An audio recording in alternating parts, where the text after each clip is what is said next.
Hey, welcome back to the show, Real Estate Excellence Podcast, with your host, Tracy Hayes. My guest today is certainly one of the best in Northeast Florida. His brokerage is surrounded by the biggest franchise names in the business, yet his agents continue to put up big numbers. He continually recruits the best talent in the area. People before property is his motto and adopted by everyone on his team. He is highly respected amongst his broker peers in the region.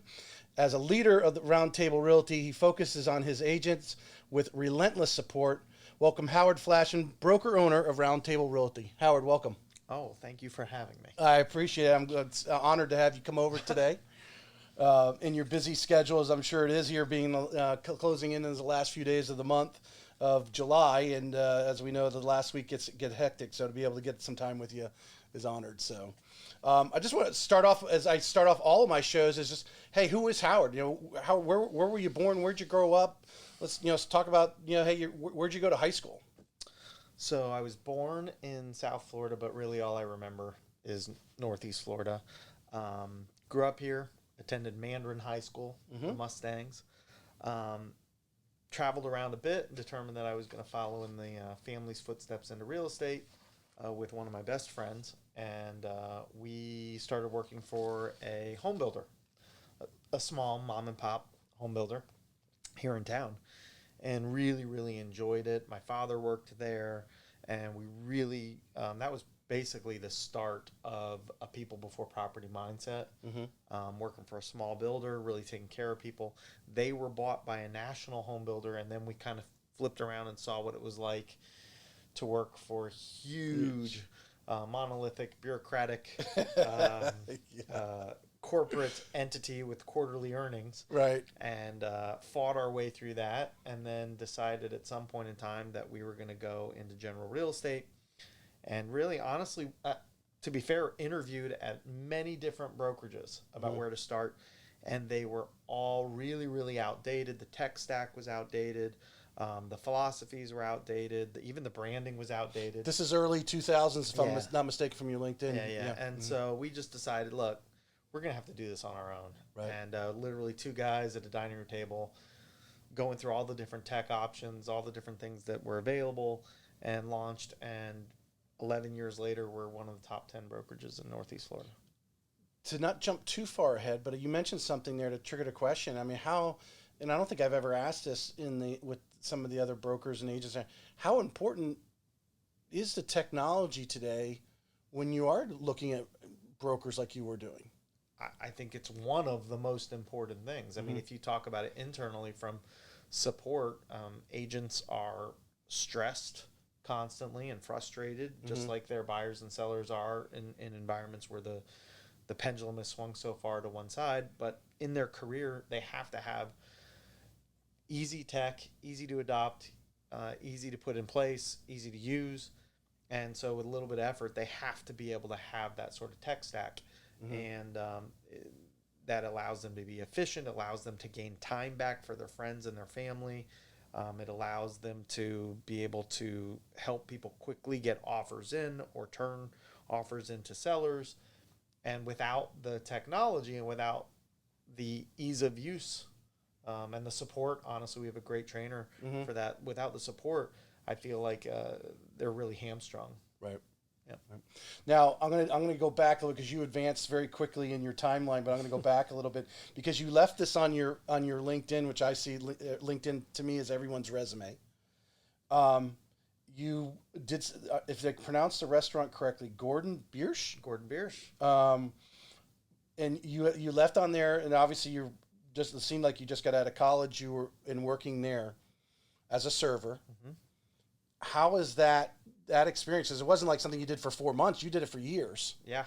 How has that experience played a little bit into your mindset in life and running your business today? I don't think it plays a little bit. I think it plays a lot.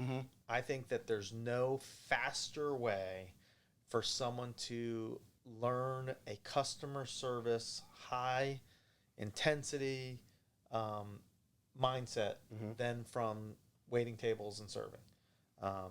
So I thoroughly enjoyed it. I had great people that I worked with. I'm friends with many of them still to this day. Seven Bridges is part of that same family of restaurants at the time. And I think that it teaches responsibility, it teaches you how to juggle things quickly, problem solve quickly, and be customer service heart first right out of the gates. And so, for me, I think it's a boot camp. So I encourage everybody to go wait tables. And for those of you out there who are going to restaurants right now and being frustrated and upset at the servers and the restaurants, that's not really a great place to do that. They're working their tails off. Right. In the brokers and the agents in my first show, I don't know if you listened to that one, but that broker, I mean, I didn't even know that because she didn't leave it on her resume. She worked at Hooters for 3 or 4 years, and she thinks the same thing of that experience, how valuable it was to deal with people in that situation. So where you worked for the small builder, and then I guess Richmond Homes was the large builder that bought the smaller builder out. You were with them through the 2006, 7, 8, 9 time frame period. What was surviving like there? Well, when the bubble was inflating, it was crazy in one end of the spectrum in that we would sell 10 to 12 homes on a Saturday. I mean, it was absolutely crazy. The construction model at the time was similar in one aspect to what it is today, which was that there was just demand endless. There was an endless amount of demand for these houses. The quality began to start dropping. Sure. And which is inevitable, and we are seeing some of that today as well. Yep. Went to work for them and saw that side of things and the high stress environment and the burnout that comes from it.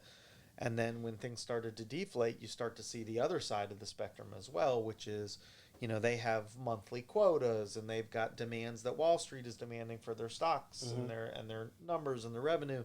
And so the pressure starts to get put on from that side. And one of the things we really, really hate about that environment, which is something we don't do at our brokerage, is, they start to benchmark you against your peers within the company. And, in the month of May, you win an award and they give you an iPad. And then in June, you fall short of their quota by a sale and they're in your office writing you up, threatening your job. Corporate America, right? Threatening your livelihood. And so, it's one of the things that I absolutely hate about that environment. And I think that a lot of people out there that have corporate America type jobs in publicly held companies on Wall Street, they have some sort of sense of job security, where you get a paycheck every 2 weeks and you get these benefits and you have a place to go 9 to 5. But the minute the market goes into recession and you thought you had job security, they're cutting you left and right and putting you on the streets. And so I think it's really a problem that really doesn't have a solution as long as we're in a quarter to quarter stock price environment. I think there has to be some sort of change of mentality out there, and probably won't happen in my lifetime. Right. I always found, because I've experienced that. I've experienced that in my 15 years of being in the mortgages. Because my first 12 years was working with the two largest lenders in the country. One of them became the largest lender while I was there, but same exact thing. But they never reached out to say, hey, you're slipping a little bit. Let's get you some additional training. Let's get you some additional coaching, because the ability is still there. We were talking a little bit before the show about your son playing baseball, and how does he go from the number one hitter to one of the lowest hitters on the team? And it was something psychologically there, or maybe a little more practice or whatever it was, and they don't want to. The company doesn't want to look at themselves as the ones that, hey, I've got this guy here that we know can do it because he's done it before. Why is he slipping? What's going on in his life? How can we bring him back up with some education? Whatever it is, you know what I mean? To get the swings of the bat again. Right, but I think there's a cost involved with that. There's a human cost. And I think that upper management at a lot of corporations, as I have seen it, think of as you get further down the pyramid, it becomes more and more replaceable, and that's the easy fix, right? So even though that costs money too. Yeah, but that's budgeted for, right? What's not typically budgeted for is how do they coach someone within their team, Right, right? right. They would rather point the finger at you Right. versus themselves and just replace you over and over. And now, in our brokerage, we do a lot of coaching, do a lot of training, but it's still a commission-based business. Right. And it's still up to them to wake up every day and answer the phones and do the work. And, they're in the lead generation business, like we talked about. Mm-hmm. They have to go out and fill their funnel with their future clients. And, in this sort of job, which I'm sure there are many other 100% commission jobs where it's like that, where you have to do the job yourself as well. So I get it, but in the employee-employer model, there's a cost involved to doing that. And I find that most corporations that I see, the anomalies are the ones that do what you described, Mm-hmm. where they actually reach down and coach. The most common thing that they do is they say, you know what, you just don't have anymore. I'm going to replace you with someone younger, better, faster, whatever they think it might be. And it's a shame because really there's a lot of talent that has to move because of that. Looking at your background and so forth, and I know you're constantly, we mentioned it several times already, constantly training. Have you reached out? I mean, there had to be. You have so many different agents from so many different backgrounds, male, female, whatever. You see them not having that same spirit they had before. They're not going after it before. Reach out and say, hey, what's going on? Well, we provide a lot of different avenues for them to have the resources available. Mm-hmm. The first thing that has to happen is they have to wake up in the morning and want to change, right? That someone who's in that mode, who's just down on themselves or down on the market, right, which can happen, the burnout, all of those things occur. They have to want to make change, right? And at our brokerage, we do 3 or 4 trainings a month, right? Mm-hmm. We have an open office 24/7 for them to come in. Okay, I know I had to do not disturb, but that's not me. Don't cut that out of the podcast. Right, I assume. Okay. All right. So I'll start over. The 3 or 4 trainings a month. Yeah, so we do 3 or 4 trainings a month. We have a portal with over 500 different videos on different topics for people to get into. We have a Facebook break room where people can go into and talk and chat. People get together offline. We have events. We just did Escapology with our gang. Mm-hmm. But, oftentimes the turnout, it's interesting, right? So, here's what's interesting. You are going into an interesting area. I think I know where you're going with it. Here's the interesting thing, right? So, a lot of people, and this isn't just at our brokerage, this is in life, right? A lot of people voice their frustrations and their unhappiness and their missing out on their mojo and all those sorts of things. And then you put in front of them the different things that they can do to potentially work on that. Books to read, like we have a library of books at our office, right? The portals that they can go to do this stuff. YouTube's loaded with stuff. Like there's just tons of avenues for them to do stuff. And then they look at you sometimes and they put their hands up and go, "What do I do?" Really? Like in this day and age, like it's hard to go and motivate yourself. Yeah. Because in going back to the employer-employee mindset, right? When you're an employee, they have the carrot and stick of, you want to get paid? You want to every 2 weeks? Yeah. And here's what we need you to do. We need our TPS reports due on Monday, right? Right. And you're going to stay late, and you're going to come in early, and you're going to do – that's the employer-employee model. Right. Well, in real estate brokerage and maybe in lending as well, it's not – nobody's going to tell you what time to come in and what time to leave. No one's going to tell you what to do. You're going to see the results at the end of the year. Right. And so the idea that there's some magic bullet out there that can come externally, I just feel like that's a facade. Well, it's interesting you bring this up, and this is something I totally enjoy talking about. And here I got Ryan Serhant here in front of us as well. And one of my questions for all my clients is where do you get your personal development? Do you listen to podcasts? You read books? So where do you generally like to grab? I mean, the internet is loaded full of stuff, right? I mean, you can't avoid it. Exactly. Okay? So it's just now we obviously we have different training modules and different portals and all this sort of stuff. But I got to tell you, that's really small in the great lake of stuff that's available for people to motivate themselves. And I hate to say it, and I hate to say it sounds so stuck on it, but at the end of the day, I don't believe that you can get long-term externally motivated. I don't think that I could call someone every morning at 7 o'clock and tell them it's time to get up. Right. Right. I'm not Eventually, they'll stop answering the phone. Right. I mean, that's just not going to happen. Yeah. That's just not the job we have, and right. and not the times we live in. So that's not going to come externally. That stuff comes internally. So if you're in a job that's a commission-based job, and you find yourself sleeping until 11, and you're not time blocking, which is one of the most important things you can do in this industry, is time block. Right. If you're not time blocking to call past clients, follow up with the leads that have called you recently, to visit model homes, to build relationships with your peers, if you can't do that stuff, that's not going to come externally. Right. I mean, you have to find that inside yourself. Well, I go back to we were obviously a conversation that was going on before the cameras came on, but you were telling me, you were talking about, I think to your son and one of the ball players, about the straight line. You're down here and you want to be up here. Is it a straight line? Never. And it's a straight line if someone tells you, yes, if you go out the door, you turn left, then take 2 steps, and then turn to the right, take 3 more steps, you're there. That can be a straight line because you're telling them exactly what to do. Yes, but life ain't like that. Well, that's right. And the line, the dots you just described are here to here. Okay, if you want to go from here to here, right. So here to here can be a straight line, right? Somebody tells you how to get a couple steps, right? Here to here, that is a journey. Oh yeah, I mean that's ups and downs and ups and downs, and yes, you have to be able to get through the downs, and you have to not believe that your up is how it's going to be always. And kind of what I'd say is aim for the middle of in between those two, and you can have that nice feeling inside of having progress.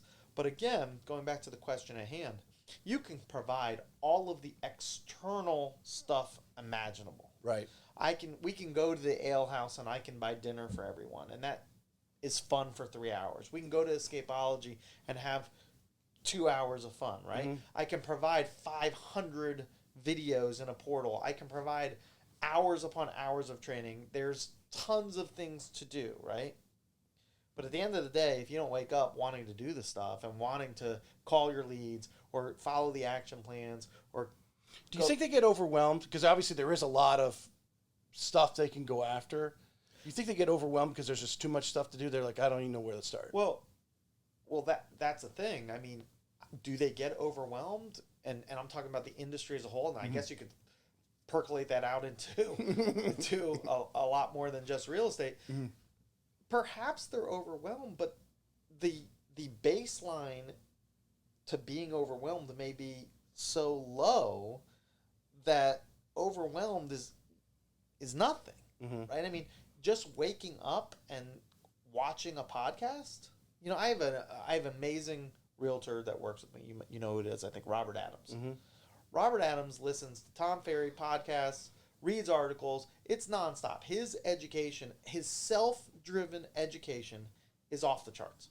He's constantly, and I, as you know, I have the most amazing realtors that work at Round Table Realty that have joined me and my family and allowed me to support them. Right. You know, they're amazing. And so a lot of them are doing that same stuff. And that is what it takes to have longevity in this business. You can get lucky. You can get your license right before a bubble starts to inflate. Okay? And you can think you're the best real estate agent in the world. Right. But for longevity, for a long-term career, it's constant education, constant self-motivation, constant getting up, and surrounding yourself with people who believe that is the case. You know, birds of a feather flock together. So, you know, if you find yourself hanging out with people that are kind of down in the dumps and, you know, wanting to bring everybody down, and, you know, I was sharing a something that I came across in the last 48 hours just yesterday with somebody. I was like, wow, they actually it was the Mortgage Market Animals or whatever they're called. They started a loan officer breakfast club every 8:30 to 9 o'clock in the morning. Just started on Monday, and I heard about it on Monday evening. I'm like, I'm going to tune in, and I shared it. And someone said to me, "How do you have time to?" I said, "How do you have time not to?" you have to make the time. You have to. I'm out walking the dog. I'm listening to a podcast. I'm driving the car. I'm listening to a podcast. Somebody's giving me information. Might be good information. Might be bad information. Might be information that I personally could not implement myself. But there's somewhere in that podcast I'm going to pull a nugget out. One thing that I can implement. I tell all my agents, you got to learn one thing. If you can learn one thing, that's it. But let me talk about what you just said. You are making a choice. Over and over and over, all day long, you're presented with the choice of what I'm going to do for the next hour. Okay. You make that choice that you're going to dive into this podcast, or you're going to read this book, or you're going to read this magazine, or you're going to go watch a YouTube video that has to do with the topic at hand. And it doesn't have to be loans specifically. No. It could be how to stay positive in a tough market. It could be about fixed mindset versus growth mindset. All of these things are available to us. For my son, again, talking about baseball, for my son, I typed into YouTube fixed mindset versus growth mindset. It wasn't like I had to search for one video and find. There was hundreds, innumerable amount of videos to watch on that topic, right? And so we can do that at all times. So when you say, are they overwhelmed? Overwhelmed with that, I can't imagine. Okay, that I look at it as if somebody said, well, I'm overwhelmed with the choices. I'd be like, well, you just aren't making the choice then. You'd rather binge watch, Ted Lasso or something like that. You said something earlier. You said, I got all the books and stuff and all the materials at the office that they can access and obviously online. And they ask you, well, what should I do? I was listening. It's like Tom Ferry's name comes up all the time. Go listen to every one of his podcasts. That would be my answer right now. If I was listening, I would say, go become a Tom Ferry freak and listen to everything he has to tell you. Because there's other people in the industry as well that are good, but I think they get confused. Oh, should I be listening to Tom or should I be listening to someone else? Should I be over here? Should I be at Keller Williams or should I be at Round Table? They're worried about something that's not so. Yeah, but let me just say, yes. Okay, Tom Ferry is amazing, right? We have a portal filled with videos too. There's all these videos, right?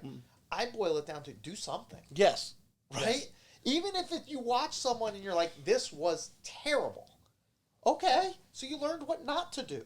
That's fine too. Yes. As long as you moved forward. Learn, right? You move forward. You picked the wrong podcast. You won't listen to that one again, but that's learning.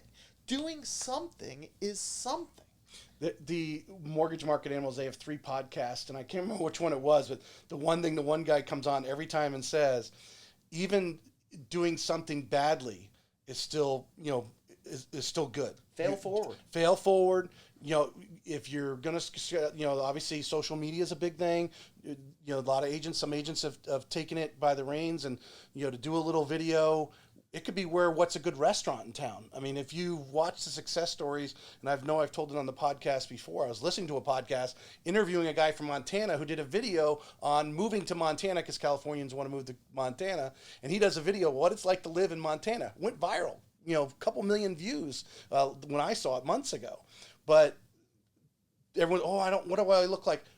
Dude, this guy was just dressed as casually could be, standing out on the side of a road with a mountain behind him, and he's talking to his cell phone, and it went viral. You just got to go do it. So let me... We're not giving a Nike advertisement. so let me just say, on that note, I did a training class yesterday, okay, on what is your worth, okay?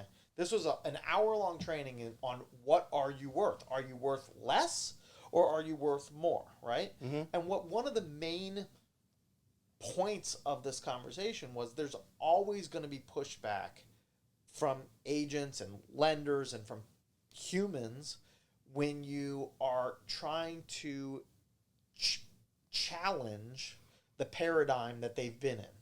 Okay, and we can talk a little bit about what I'm talking about in the future if you want to. But so there's challenges to the paradigm right now. We know what they are. Okay, there's these challenges. And so some of the agents in the training were venturing these, do you think that this is going to go over like this, or do you think it's going to go over like that? And what we came to find out was these anxieties and these prejudgments of how it's going to go when I say this, or what are they going to, these are our own. Okay? We're putting it on the world like they're going to judge me and they're going to say this and they're going to say that. 9 times out of 10, it's us. These anxieties are our own. If we put it out there, whatever the attempt is, you might be pleasantly surprised. Oh, it didn't go like that. They didn't throw darts at me. Huh. Before starting the podcast and doing the research, I got a coach that coached me on how to do the podcast. And one of the things that they teach, and I've listened to others say the same thing, even if you say something controversial, that actually gets more attention. They use the Donald Trump scenario as the reason why, because Donald Trump is so divisive. They use the word divisive because he's got people that agree with him who are diehard, and whatever he says, they're going to do. Then you got the people who disagree, but they're still going to listen. So he's influencing them as well at the same time, even though they tell you they disagree with him. They're still listening to hear what he said, kind of like the Howard Stern type of thing. So just go out there and do it. People are going to like you or they're not going to like you. That's you can't control that. That being said, we are in regulated industry, so be careful. Don't say anything and do anything that can get you in trouble, as we are regulated. I'm not sure that Donald Trump has to worry about fair housing violations. Like right. we do. Well, I'm not saying you have to go out there and no, and that's but people want to be so PC, maybe what they want to say, so they're so afraid that I can't do the video because I might say. You just got to go out and do it. People love. That's the great thing about social media is people are, kind of showing that they're normal. So let me twist that into something that they can do without touching on any of the fair housing stuff.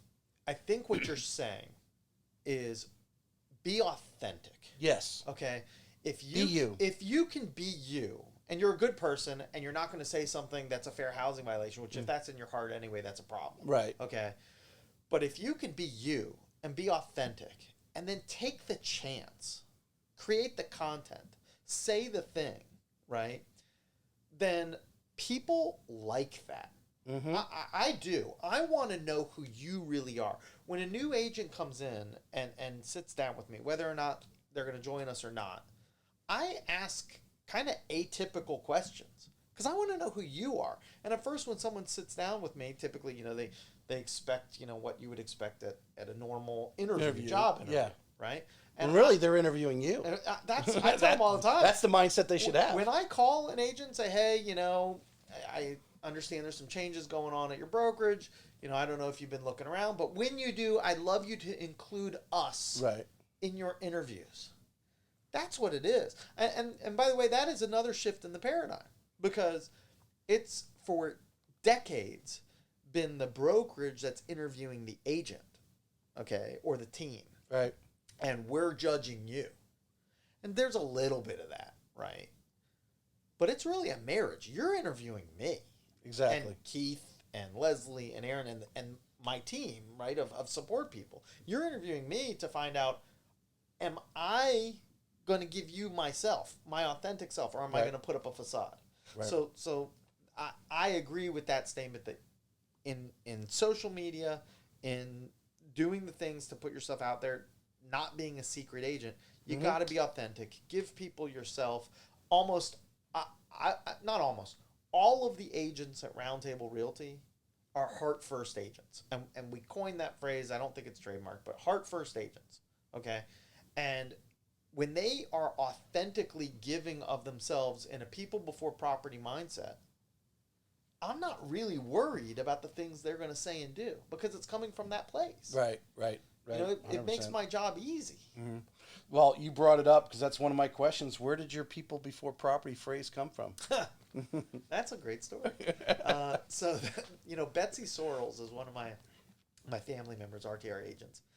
Anyway, I was trying to think of the shortest phrase I could get to boil down my philosophy on real estate. Mm-hmm. And I want to name drop for a second. There's a guy out there who is a new home construction sales trainer. His name is Jeff Shore, and he was critically important to my development as a site agent for a builder. Mm-hmm. Okay, there were a lot of trainers that would come in and would say, when someone walks through the door, you're going to say hello. And you're going to say it like this. And you're going to say this next phrase. It's a great day at XYZ Builder. Right. And they're going to say this. And then you're going to walk them to the stand. And you're going to talk about the community. And from that moment, you're going to walk them to the sign. And it became this, am I a robot? What is happening? Right. That's not So natural. Jeff Shore walks in and he says, I don't want you to do any of that stuff. Okay? When somebody walks through, you say hello because that's the right thing to do. But your goal is to find out why they're there today. Mm-hmm. There's a problem. If there wasn't a problem, they wouldn't be there. So what is the real estate problem going on in their life? Find that out. And then maybe you'll be able to provide a solution. That is people before property. Right. I didn't know it at the time, but that's what that is. Right. So we launched this brokerage, and I'm thinking, I don't want to be the other guys. I don't want to have quotas. We're not going to do top lister awards. We're not going to do top sales awards. We're not going to compare people within the brokerage to each other because everybody's compared to themselves and what their goals are. Okay? So I'm not putting that on them that you have some sort of brass ring to attain. Everybody's is different. Right. And I want to celebrate the individual. Right. Okay? So how do I do that? Right? So we launched Round Table Realty, and I'm just trying to get to the brass tacks of what it really means to be that. Right. And I walked into the ale house. We were having a group meeting. I think we had like His favorite place is the ale house. right? Ever got the so this was the Mandarin Ale House, and we had 10. I think we probably had 10 or 20 agents at the time, and 8 were there. And I walked in, and I said, I think I came up with our motto. I'm not sure, but I'm gonna throw it at her. And I remember Betsy sitting right there, and I said, "People before property." And I expected to like catch daggers. Right? I expected, so cheesy, cliche, whatever. Right. And Betsy was like, I love it. And they were all like, that's it. That's what we do. That is the heart of it. And so if I can do that, so like we bought peoplebeforeproperty.com, which goes to our website, Mm-hmm. and that literally has become the DNA of our brokerage. Every single agent that comes to our brokerage uses that phrase. It's trademarked. They can use it. And it truly is the heart of everything we do. Every decision we make has to be people before property. And if it's not, we're not doing it. Mm-hmm. And that's simple. So that's how we got to it. That's what it means. And people before property, by the way, means different things at different times. So here's what I mean. Right now, real estate agents across this industry are so stressed.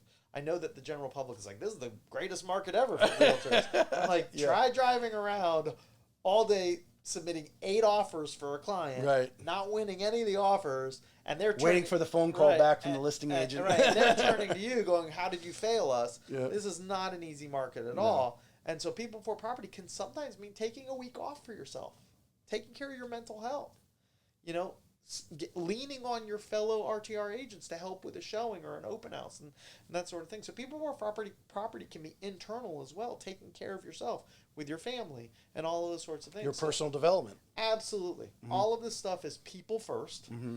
and that it becomes people before property for sure. And so it really is the best phrase to describe the DNA of what Round Table Realty is. Mm-hmm. I imagine all your trainings focus on that.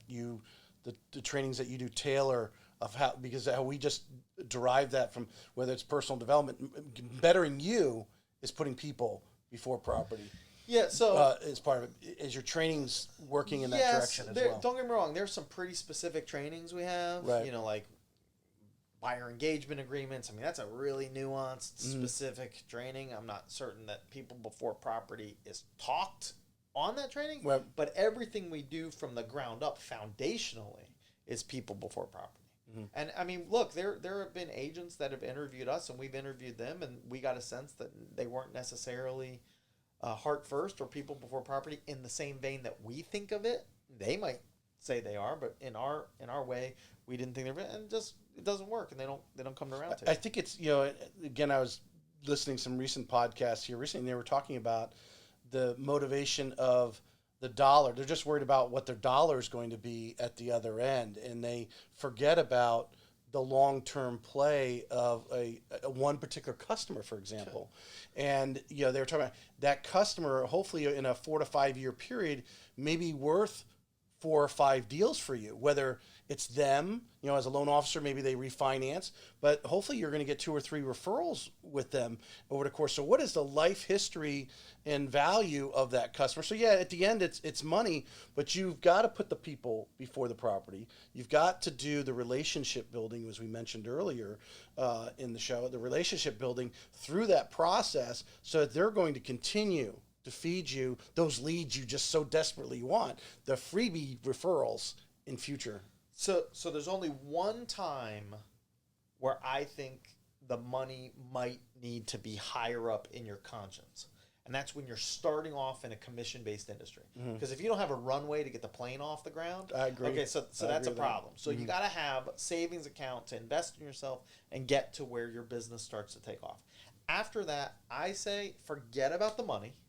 Put the money out of your mind, because you're not going to realize, how in the world are you going to know that when you're 65 years old, you made $30,000 less than you could have? You're never going to know that. Right? So if you just focus on taking care of people now and taking care of your clients now, you're just going to have this really long, successful career, and you're going to end up with your net worth being X, and you won't know that it's X minus 30 grand, or it could be X plus 30 grand, because you took care of someone on day 421 of your career, right? So just forget all that stuff.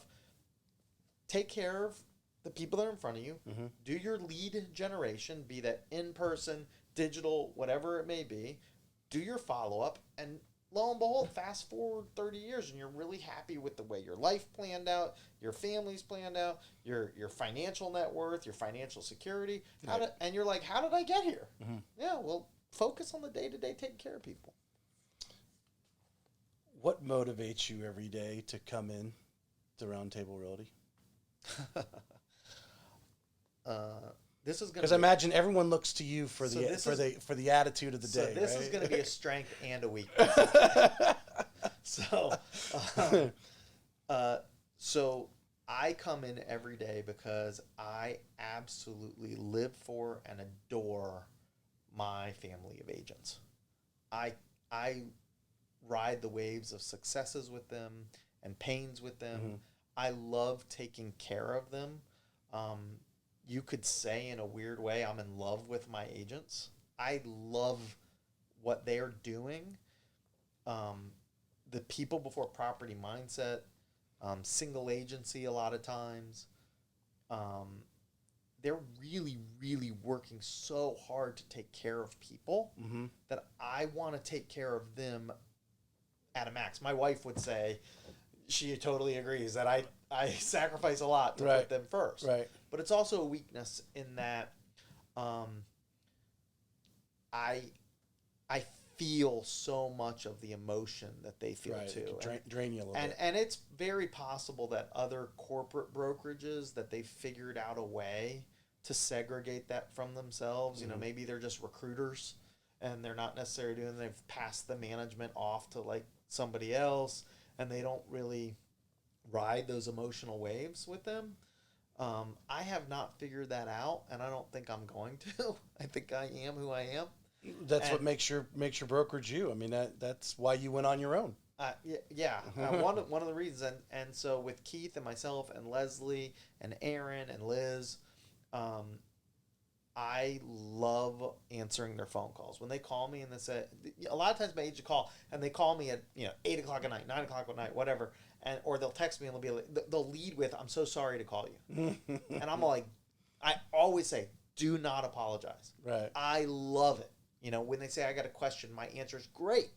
I love it. I want them to call. Right. As a matter of fact, I'll say to them, imagine my life if you didn't call.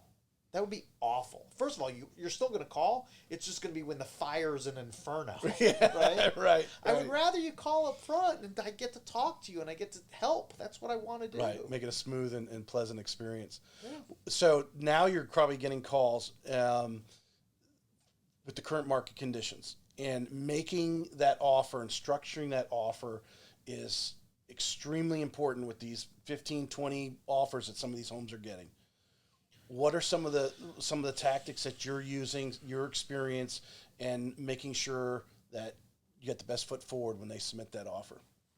Well, without giving away some of our secret sauce, we put together a package that touches on all of the available features of an offer, because there are a lot.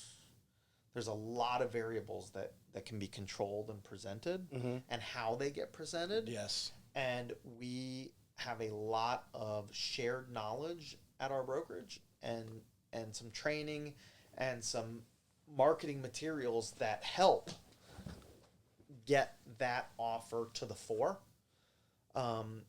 We have had incredible success winning that game for our clients, and it's really important right now to be able to win for them.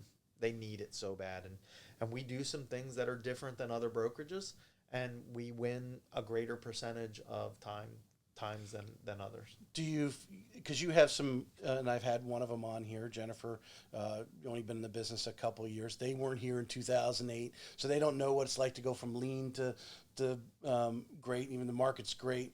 It's now a little tougher.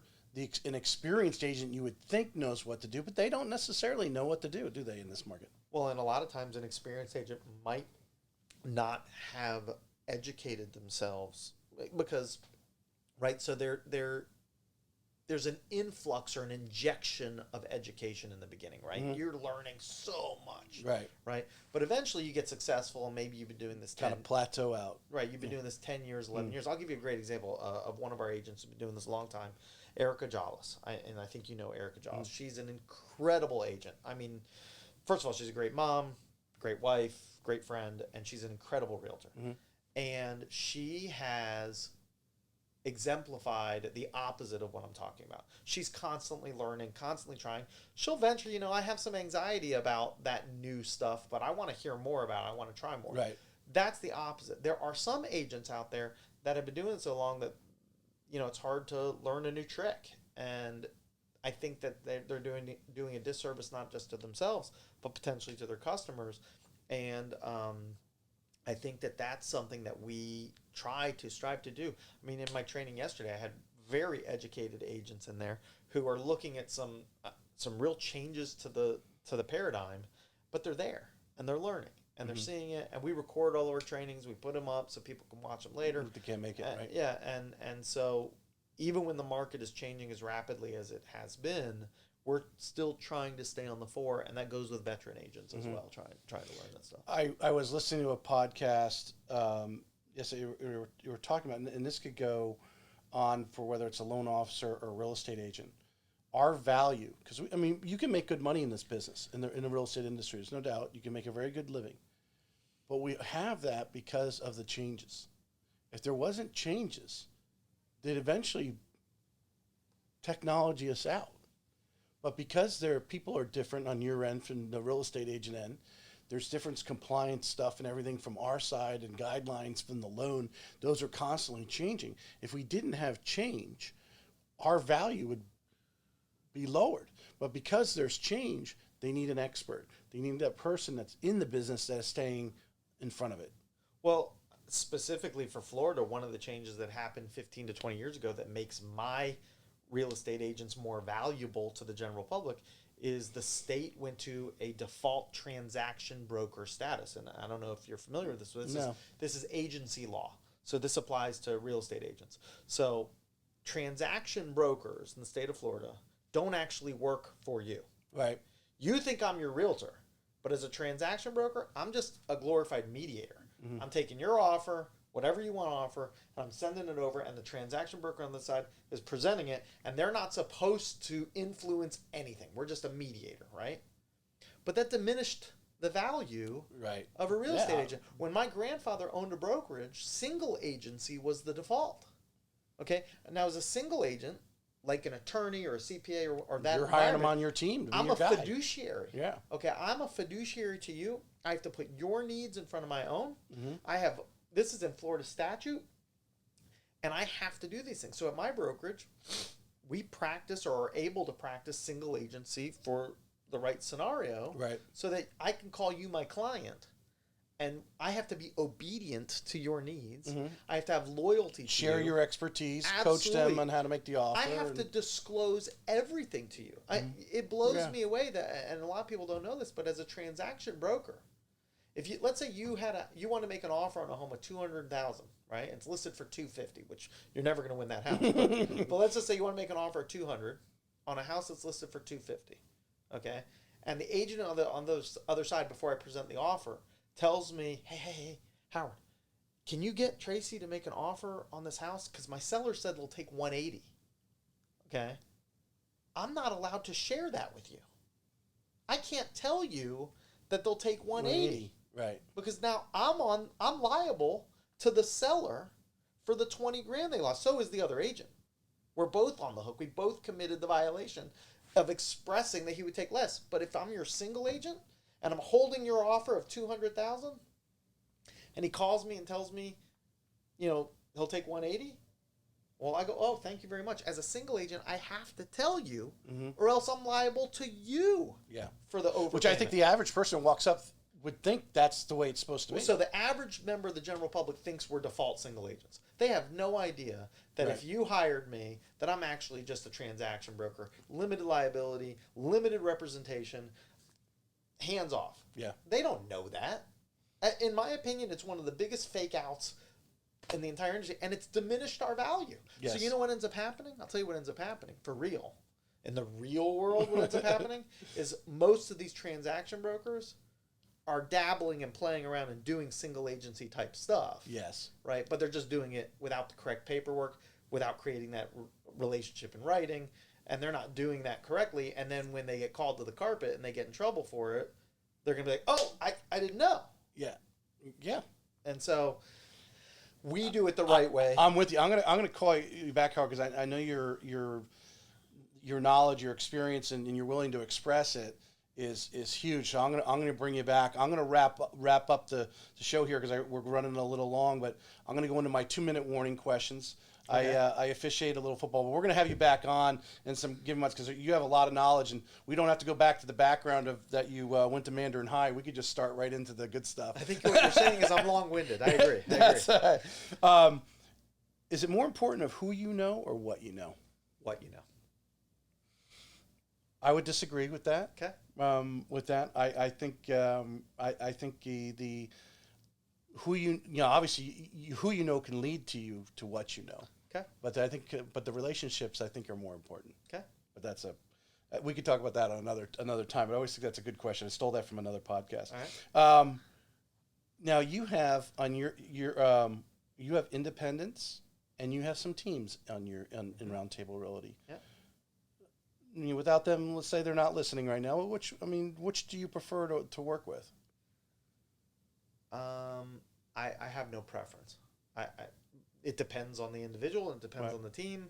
So it's very important. I would say is it very important for that team leader, whoever's the cotton team. I think is one of the teams there, and they have to be bought into your ideology because they're being duplicated over here. Hopefully, not that their agents can't come to you. Absolutely, but they need to be totally bought into. That's right. People before property.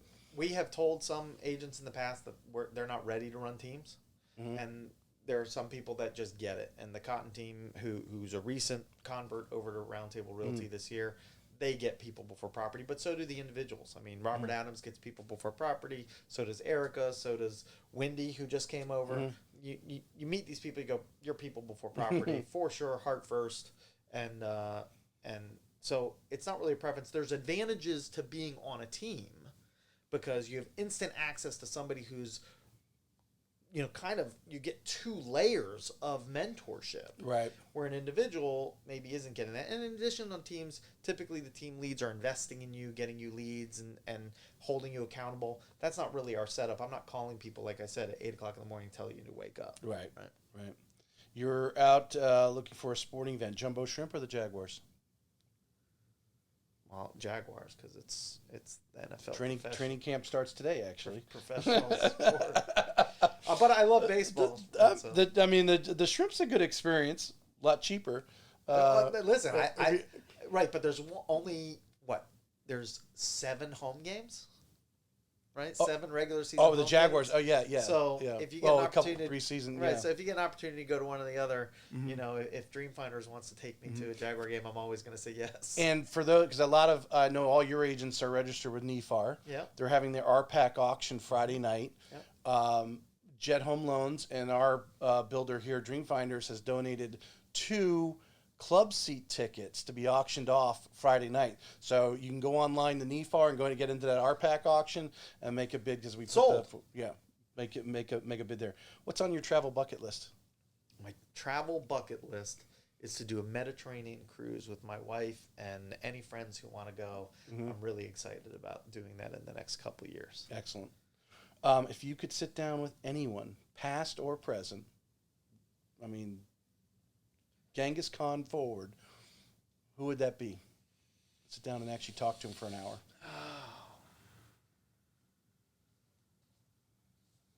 I would probably sit down with John F. Kennedy. That's interesting. Yeah. Give me a little insight on that. What's your thoughts there? I really think he was a heart-first guy. I think he really tried and had ideals that maybe he didn't achieve and reach and all that sort of stuff. But I really felt like in reading He definitely about could him, express it. I mean, he was definitely a good, speaker. Yeah, From that standpoint, kind of like Ronald Reagan. When you listen, he could really get you motivated. And I think America was first. And then I could list out a bunch of other people like Jackie Robinson. And, you know who's an interesting sit down? Who would be a really interesting sit down would be Ty Cobb. Okay, Ty Cobb was a baseball player for the Detroit Tigers, and if you read about this guy, he was not a good guy. I mean, this guy, he fought his roommate on the baseball team because his roommate got in the bath first at the hotel, and Ty Cobb came in and said, "I get in first. I'm always first," and got in the fight with him and threw him out. So sitting down with him and kind of picking his brain on how he got to where he was, he was not a good guy. Well, I appreciate you coming by, and one of my gifts here is my Ryan Serhant books. This is his second book, Big Mug and the Energy. Selling Like Serhant's really good. This is my last one. I've ordered more. I'm waiting for them to come in, but it's you obviously know Ryan from $1 Million Listing New York, and hopefully you'll read this and enjoy it, and then maybe put it on your shelf for your other agents. So sure. I appreciate you coming by today. Thank you so much. Thanks, I Howard. appreciate